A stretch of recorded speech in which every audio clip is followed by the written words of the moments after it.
يا مساء الفل والجمال على كل مواليد برج السرطان والقمر في السرطان وطالع السرطان.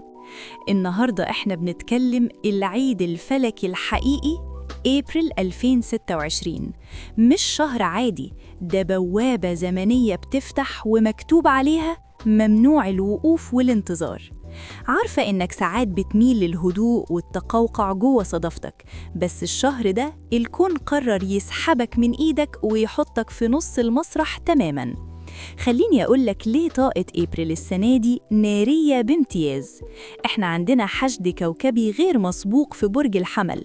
تخيل 5 كواكب متجمعين في بيت القمة عندك، البيت العاشر. والبيت العاشر ده في الفلك هو البرواز اللي العالم بيشوفك من خلاله، شغلك، مكانتك الاجتماعية، سمعتك وقدرتك على الإنجاز. يعني مفيش استخبى تاني يا سرطان، الأضواء كلها متسلطة عليك والكون بيقولك ورينا هتعمل إيه. والأجمل من كل ده إن كل الكواكب بلا استثناء ماشية في اتجاه مباشر، مفيش كوكب واحد متراجع. دي حالة نادرة جدا في الفلك.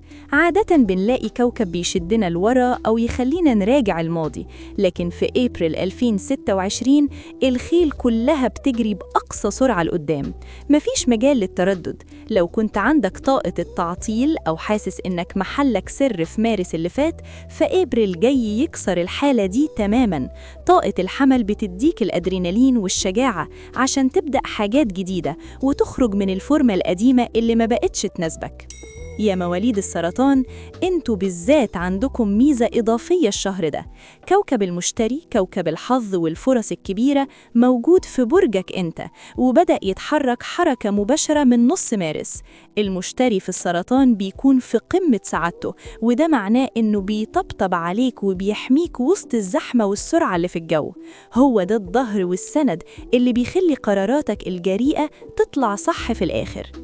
خلينا ندخل في التفاصيل التقيلة شوية. الفترة من 17 لحد 22 أبريل هي عنق الزجاجة في الشهر ده. في الأيام دي هيكون في اقتران قوي جدا بين زحل والمريخ وعطارد في بيت حياتك المهنية. زحل والمريخ مع بعض طاقة صعبة، مش هكدب عليك، بس صعبة مش معناها وحشة، معناها إنك محتاج تبذل مجهود مضاعف ومحتاج تكون جد جدا. يمكن تضطر تاخد قرار مصيري بخصوص شغلك، أو تغير اتجاهك المهني بالكامل، أو حتى تلاقي نفسك قدام مسؤولية كبيرة فجأة. القرار ده ممكن يكون متعلق بجواز، بطلاق، بترقية، أو بقرار إنك تسيب شغلك وتبدأ بزنس خاص بيك.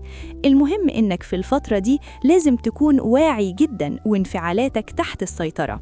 المريخ مع عطارد ممكن يخلي لسانك حامي شوية، أو يخليك تدخل في صدام مع مديرك أو حد ليه سلطة عليك. نصيحتي ليك، استغل طاقة المشتري اللي في برجك، خليك حكيم، بص للصورة الكبيرة، وما تخليش نرفزة لحظية تضيع عليك فرصة بناء مستقبل طويل الأمد.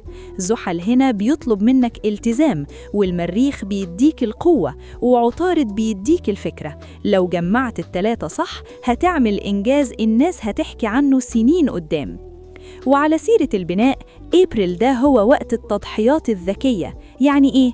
يعني ممكن تضحي براحتك شوية، أو تسهر أكتر، أو تتعلم مهارة جديدة صعبة في مقابل إنك تضمن مكانتك.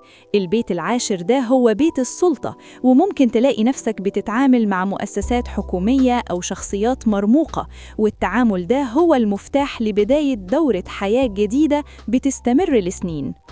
ونيجي بقى للحدث الزلزالي التاني اللي هيحصل في آخر الشهر، وهو انتقال كوكب أورانوس لبرج الجوزاء. كوكب أورانوس ده كوكب المفاجآت والصحوة المفاجأة، وهيقعد في بيتك ال12 لمدة 7 سنين قدام. البيت ال12 ده هو بيت الأسرار، الروحانيات والعقل الباطن. وجود أورانوس هنا معناه إنك هتبدأ تنظف مخزنك النفسي. لو عندك إدمان لعادة معينة، أو نمط تفكير بيعطلك، أو خوف قديم مش عارف سببه. أورانوس هيجي زي البرق ويحررك من كل ده. هتبدأ تجيلك إلهامات وأحلام واضحة جدا، كأنك فاتح خط تليفون مباشر مع حدسك.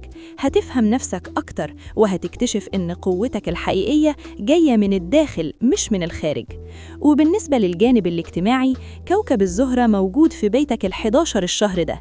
ده معناه إن أصحابك هم جيشك الشهر ده.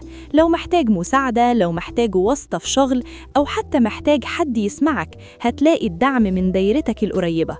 ممكن كمان يجيلك مكاسب مالية غير متوقعة من خلال علاقاتك الاجتماعية أو مشاريع جماعية. فاستمتع بوقتك مع الناس اللي بتحبهم، لأنهم هيكونوا البلسم اللي بيخفف ضغط الشغل والمسؤوليات. يا سرطان، انت دلوقتي في مرحلة إعادة صياغة لهويتك ومكانتك في الدنيا. الكون بيضغط عليك عشان تطلع أحسن ما عندك.